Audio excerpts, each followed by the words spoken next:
All right, well, we'll start off with roll call. Commissioners, this is David Walter. Cindy Canarney. Eric Sandweiss. Okay, next item of business is, well, let's see, you always ask for staff present. Christina Finley, Hand Department. Larry Allen, Legal Department. Philippa Guthrie, Legal Department. Alex Crowley, Department of Economic Sustainable Development. Kaisa Goodman, Department of Economic and Sustainable Development. Okay, so next item is reading the minutes from July 20th, 2020. Copies of the minutes were in our package. Are there any corrections or additions? If not, then I need a motion to accept the minutes. So moved. I make a motion. Oh, I can do second. This is Cindy Canarney, second. Okay, it's been moved by Eric Sandweiss and seconded by Cindy Canary that we accept the meeting minutes from July 20th, 2020. All in favor by roll call. Say your name and say yay or nay. Cindy Canarney, yes. Sandweiss, yes. David Walter, yes. Next item of business is examination of claims for July 24th, 2020. $2,218,630.56. If there are no questions about the claims, I need a motion to accept the claims. And I see that Don has joined us. So as soon as we get through this item, we'll turn it back over to Don. I move approval to accept the claims as presented. Sorry, Cindy Canarney. This is Sandweiss. I second the motion. Okay, it was motion made by Cindy Canary and second by Eric Sandweiss to accept the claims. All in favor, say aye. State your name by roll call. Don Cindy Griffin. Canarney, yes. Oh, Canary. Yeah. Don Griffin, yes. Eric Sandweiss, aye. David Walter, yes. Okay, we'll turn it over to Don. You've got payroll registers next on the list. Okay, examination. Thank you so much. Examination of payroll registers. Is there a motion to approve the payroll registers for July the 17th, 2020? This is David Walter. I'd like to make a motion to accept the payroll registers. Cindy Canarney, second.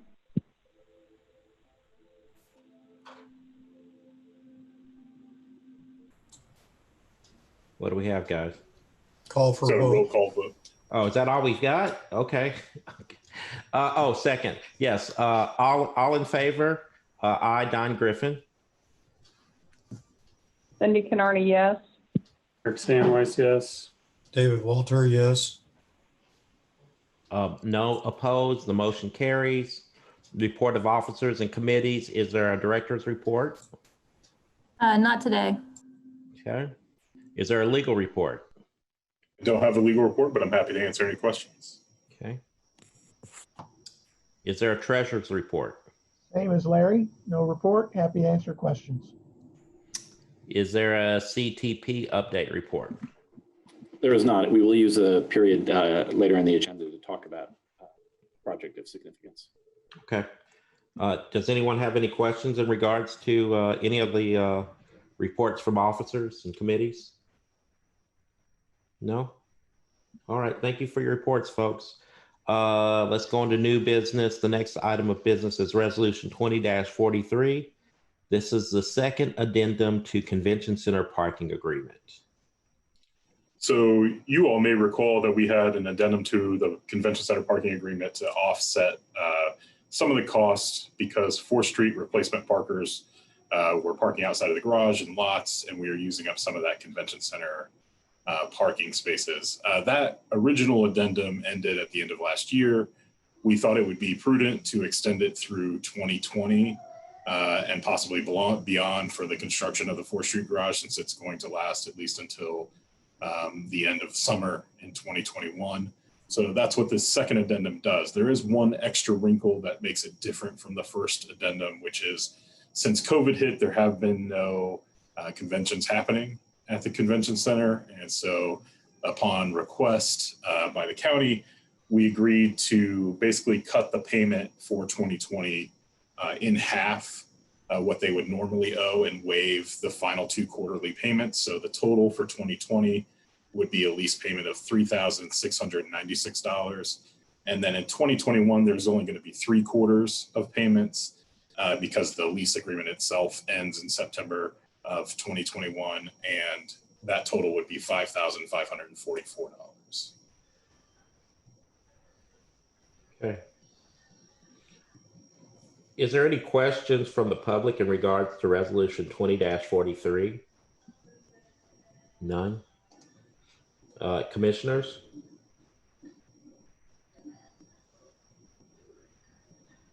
None. Okay. Can we have a motion?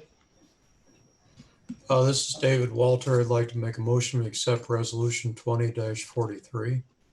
Eric Sandweiss, I second the motion. Don Griffin, let's see, all those in favor? I, Don Griffin, say yes. Cindy Canarney, yes. Sandweiss, aye. David Walter, yes. All opposed, none. The motion carries. The next item of business is resolution 20-44, approval of property tax payment for parking lot parcels at 216 South College Avenue. Who wants to speak in regards to this? I'm happy to, unless Philippa would like to jump in. It's kind of up to her. Okay. This is for the parking lot, the parcels that take up about half to 2/3 of the parking lot at College Square. As part of the lease agreement of those 2 parcels that we assumed when we purchased College Square, the owner of the property pays the property taxes. We had not received invoices from the property owner or the property owners of those 2 parcels that we're leasing. And we are responsible for paying the property tax. So they have since sent those to us. These are for the final half of 2019 and all of 2020 property taxes to bring this up to current for all the property taxes owed. The total amount for all property taxes is $11,853.07. So this is just part of the terms of the lease agreement that we assumed whenever we took over College Square. So I have a question. It appears that the property taxes are delinquent. And of course, the county has assessed a percentage on that for delinquent payment. Is that still our responsibility because they failed to notify us in time, or someone didn't follow up with getting the taxes paid on time? Is that in the lease agreement? Yeah, unfortunately, the lease agreement is silent about any penalties, and it doesn't require them to send us an invoice. That's more of our internal procedures for how we would route payment through. So I think for this point, obviously, that we're aware of it now, we're going to do anything we can to correct, even if we don't receive an invoice in the future, to make sure that we're paying these property taxes on time. But we would be responsible still for those. I think it's $300 for a penalty fee for the end of 2019.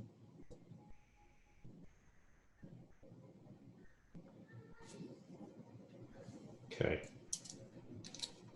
And I'm happy to get you the exact amount. I can pull it up.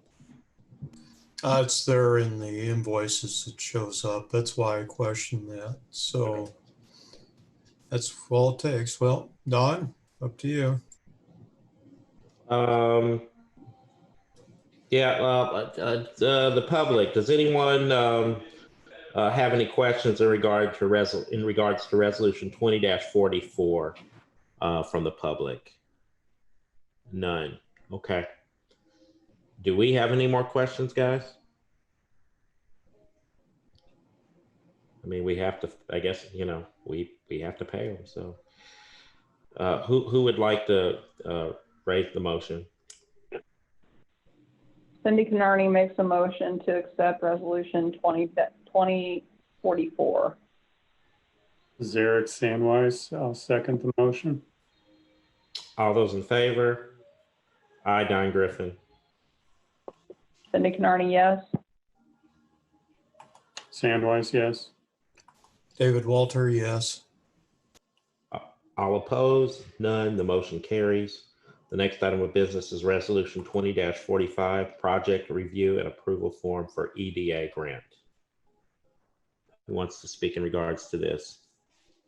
So let me start, and I'd also like to ask Jen Pearl, who's joined us, to help with the presentation. What you have in front of you is a resolution and a project review form. And just to remind you, the project review form is us just laying out what we think some costs may look like. That can change over time, and in this particular case, it likely will change over time, and I'll explain why. But you're not approving the costs per se. You're just receiving the project review form, and then that will become clearer as time goes on. And anytime there's an actual cost that needs to be approved by the RDC, that will be brought to you in the form of an agreement, which will have hardened cost. But we will try to keep this project review form updated over time for this project, which is pretty significant. So at a very high level, before I turn it over to Jen, who will talk you through the concept, what we are doing here is pursuing an economic development administration grant as part of the CARES program. They were allocated monies, and those grants are pretty substantial. In our case, we are pursuing a technology center building in the Trades District. Broadly, the parameters of the EDA grants are 80-20 match. So 80% of the cost would be coming from the CARES Act, and 20% of the cost would be coming from the locality. In this case, it would be the RDC. There are some costs, as you'll see in the project review form, associated with actual development of the grant proposal.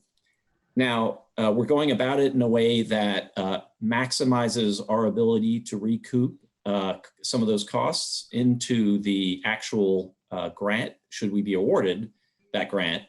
But if we're not awarded the grant, then obviously we don't have the ability to recoup those costs, which is why we're listing them here. So anyway, that's the really broad parameter. So think new building, mostly funded by federal dollars, some funded by local dollars, going into the Trades District. And we have currently looked at two potential areas for this, given the nature of the building, which Jen will go through. One area is the southeast corner of the Trades District, on the corner of Madison and 10th. So that is the lot, big open lot, essentially across the street from the Solution Tree parking lot. The other lot that we're thinking about is the one at the northeast corner, which is the lot just above the trees. And that lot is across the street from the kiln and the mill. And then to the north, it's across the street, sort of from Upland. So those are two potential areas, and we've looked at those two in light of the nature of the building. So why don't I turn it over to Jen and ask her if she would to take us through some of the concept details of this, so you can understand what it is that we're pursuing it and why. Hi, everyone. Thanks so much for having me today. It's good to see you. Hey. My name is Jen Pearl, and I'm the president of the Bloomington Economic Development Corporation. And for anybody who's listening online, we're a 501c6 nonprofit that serves all of Monroe County in fostering the creation and the attraction and the expansion of good paying jobs for all individuals across the community. And we've been working with the city of Bloomington on a concept to apply for this federal funding, essentially for a Trades District technology center. So really broadly speaking, this grant as a part of the CARES Act is intended to foster economic recovery for communities across the United States. And when we're looking at the opportunities that we have in our community within the restrictions of what this money can be spent for, employment is a big piece of that. So what can be done to foster employment that's forward-looking and will actually help the community, grow to the future? If you go back a few years, the Regional Opportunities Initiative put together a study for our region and identified technology as one cluster of growth and for future opportunity. If you go back in our community, you have the Showers Furniture Company, which produced 60% of furniture across the United States in the 1920s. Then our local employment base moved to manufacturing with GE, Westinghouse, Otis, and many others. And then you had the rise of companies like Cook, Catalent, et cetera. And what we're trying to do is foster the growth of kind of our next employment base in a cluster of companies that's best positioned for creating good paying jobs that not only help the city of Bloomington and people here, but people across our community. This is not to ignore any of our other employers because those are all still a very important piece of our base. But this is actually to foster and support what's next. And so the Trades District Technology Center is essentially intended to support South Central Indiana employment growth in emerging clusters and commercialization of technology. And there's really two main pieces to this. One is that there would be programming and services available to tech companies in our region to help them grow and commercialize. And then the other piece of this is a physical location in the Trades District that would serve essentially as a technology hub. And it would be serving tech companies that are anybody from just past the startup stage. So think, like a graduate of the mill, for example, once they've gotten past that, all the way up to mature companies so that they can co-locate, but also have opportunities to participate in programming in this building. Why tech as opposed to something else? It's still growing across our region. It applies across almost every other sector. You can apply tech to manufacturing, to life sciences, et cetera. It requires less infrastructure and resources compared to other sectors. And it also ties to two key public sources of technology development. So we have Indiana University, which their capabilities in tech have been growing by leaps and bounds through AI, machine learning, quantum computing, et cetera. And we also have Crane, which it's outside of Monroe County, but south of us, and you have intersections between tech and defense.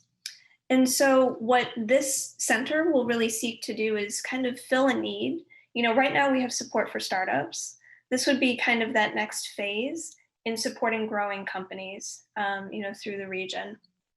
And some of the intended outcomes are company and employment growth, not only in our community, but in South Central Indiana. You would essentially have a hub for talent attraction and retention, for people coming out of IU and other places that have these skills. You have regional branding opportunity, that this is growing in our region and this is a place that people can come and foster their careers. And also commercialization of technology through support in different ways. So when we say, tech, what do we mean? Essentially, I'm just scrolling through my notes here. We have some key fields in which we have specialties that are growing in our community.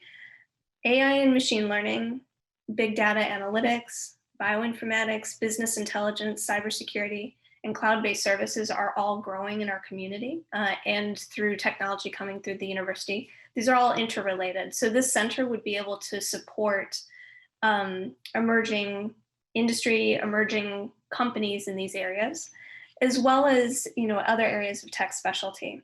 And if we talk about the support that the tech center would provide, it would really fall into a few main buckets. One would be to connect our growing tech companies with regional innovation assets that I mentioned, with companies that would like to acquire their technology, with IU alumni and Ivy Tech alumni, as well as with business opportunities. So one is it would provide connections. Two, we would also be looking to attract and grow talent. So not only ensuring that there's collaboration happening between companies and our educational institutions, but making sure that talent know that this is a place that they can come and grow by having sort of a centralized node within our community.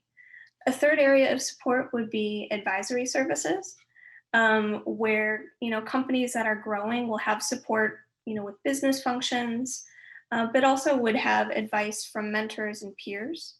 And then a fourth area would be connecting to funding opportunities. Many of those already exist across Indiana, but helping companies know what's there and fill in the gaps. Fifth area would be connecting to federal information and partnerships, because they may wish to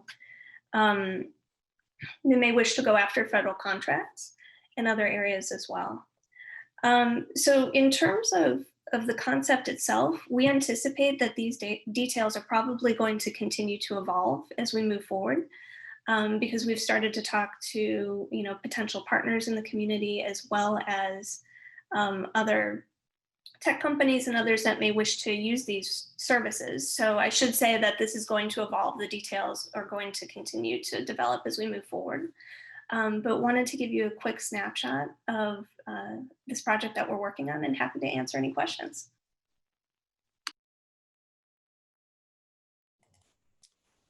So again, just to broadly describe the effort underway right now, the application is incredibly complex.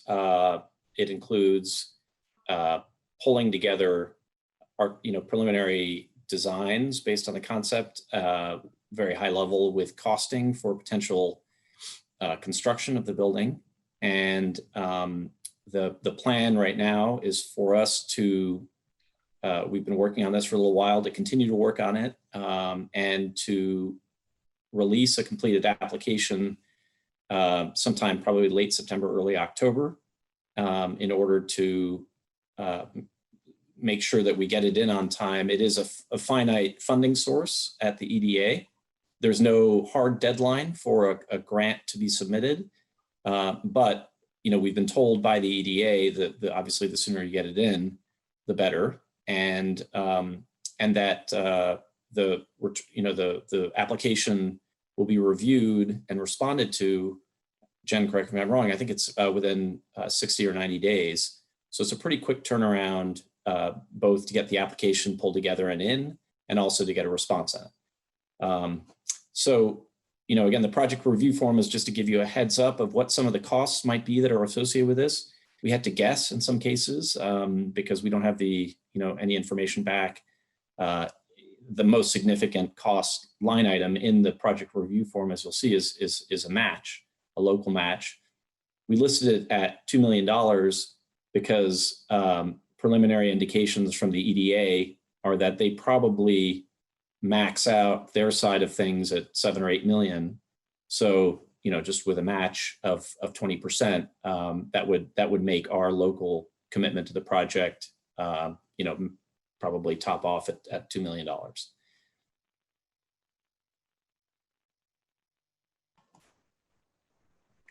Alex? Yep. A couple of things. One, first of all, thanks for moving ahead on this and for presenting it to us. It sounds like a great opportunity. First question is, how does this differ or go beyond or reduplicate the function of the kiln? It sounds very similar in its explanation for what we were told was the purpose of that project, that is enabling companies, startups to outgrow the mill and giving them the support they need. And then second, just so I understand better, who will operate all of this? Is this through BEDC, or will we seek in essence, a third party? How does the actual operation of what we're going to propose rest in terms of either existing city staff or some future agency?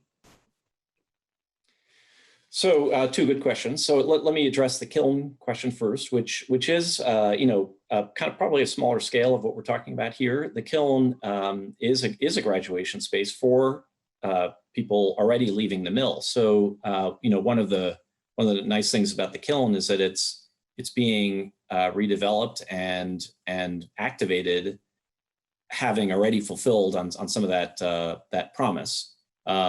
And if their design allows for a little extra space, then certainly they'll be able to absorb some of that additional graduating companies.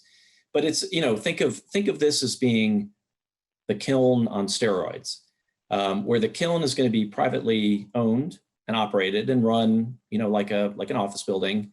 They will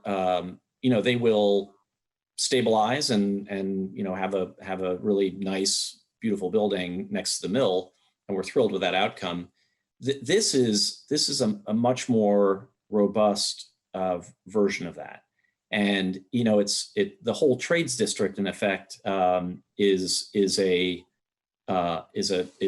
kind of a large version of what's happening in the dimension mill and in the kiln, in that we are trying to stimulate activity in close proximity to itself, and make it successful that way.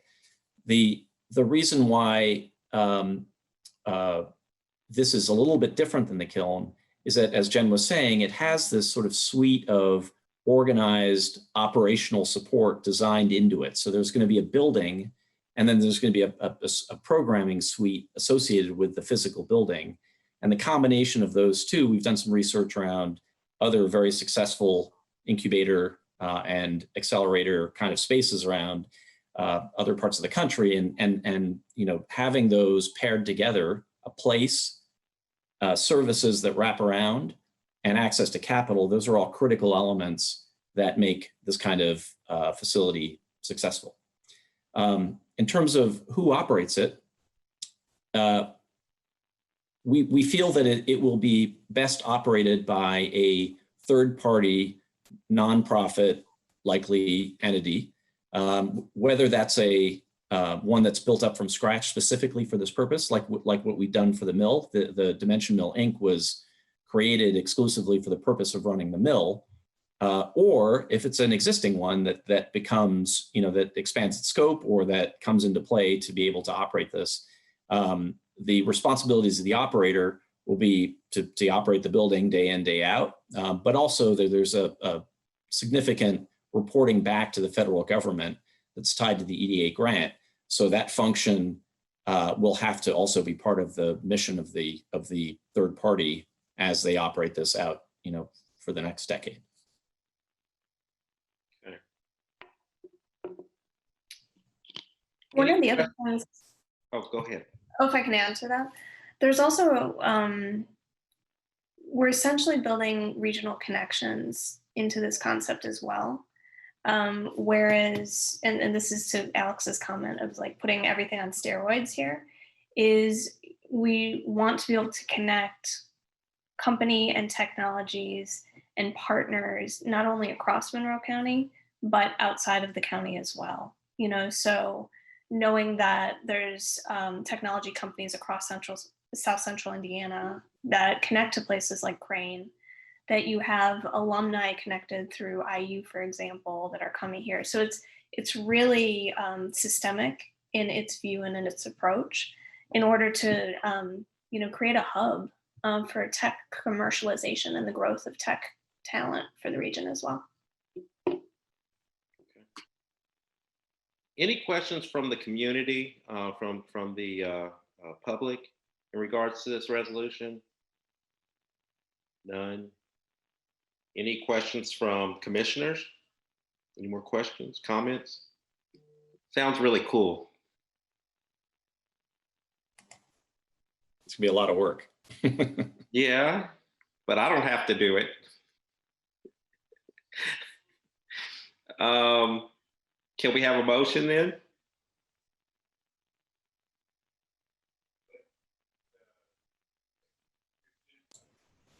This is David Walter. I'll make a motion we accept resolution 20-45.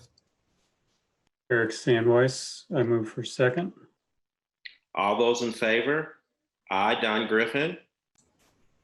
Cindy Canarney, yes. Sandweiss, yes. David Walter, yes. No, none opposed, so the motion passes. Thank you. Thank you. Good luck. Thank you. All right, guys.